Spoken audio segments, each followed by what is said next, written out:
For a country as dry as Somalia, with only 2 rivers supporting farming activities, it's mind-boggling to see that Somalian farmers, who mainly rely on pumped water from River Shabelle for irrigation, are competing squarely with Ugandan farmers in food and cash crop production. Agriculture in Somalia is divided into 3 subsectors, with the first being nomadic pastoralism, which is practiced outside the cultivation areas, including raising of goats, sheep, camels and cattle. The second sector is the traditional, chiefly subsistence agriculture practiced by small farmers, while the third one is export and market-oriented farming practiced on large irrigated plantations. Of all the 3, however, irrigated farming appears to be the biggest trend, since rains have increasingly become unpredictable, with dry spells running for 6 to 7 months. Well, what you're seeing me is River Shabelle. Now, River Shabelle, apart from River Juba here in Somalia, it is the biggest. It supplies over 6 regions. But as you can see, farmers here are in a dilemma. They are sharing this one same river, despite the fact that the season itself is hot. Therefore, one person has to close down the power, and then the other also get. But afterwards, they all have to share the end of it all. This river, together with River Juba, has for years been used by several farmers in the country to sustain subsistence farming through irrigation. But now that River Juba is almost drying up, farmers are left with only one river, Shabelle, whose water levels are, however, also worryingly reducing.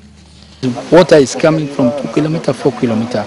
Issue for some workers, they say we are dishing to you maybe 1 meter as $6.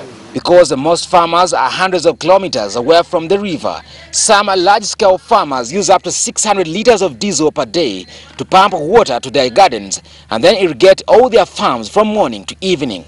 Others, however, simply opt out due to lack of money. We need from the government to help the farmers directly and indirectly. If the farmers get investment, our countries will become poor.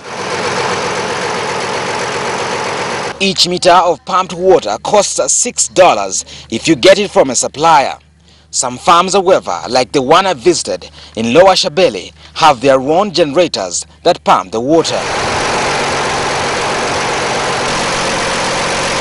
Somali farmers grow matoke, maize, wheat among other cash crops grown here, plus fruits including mangoes, oranges, apples, pawpaws, grapes, watermelons, among others.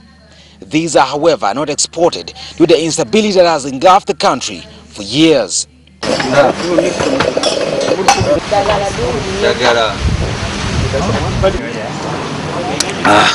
One of the delicacies in Somalia here. You start to come here, you don't get water of it. But the funny thing is, you never find it elsewhere in the country. In Uganda, we have some of them, but not best, I think, as this in Somalia. Years before AMISOM took charge of most parts, farmers were required to pay a mandatory 20% of their produce to the Al-Shabaab, yet the latter did nothing to develop the communities. This opportunity to appeal to the partners, those who have a stake in the well-being of this country, to come and join us in doing what we are doing here. Projects like these, if greatly supported by government, are a great start on the road to rebuilding Somalia's infrastructure and institutions. Moses, the Best Television.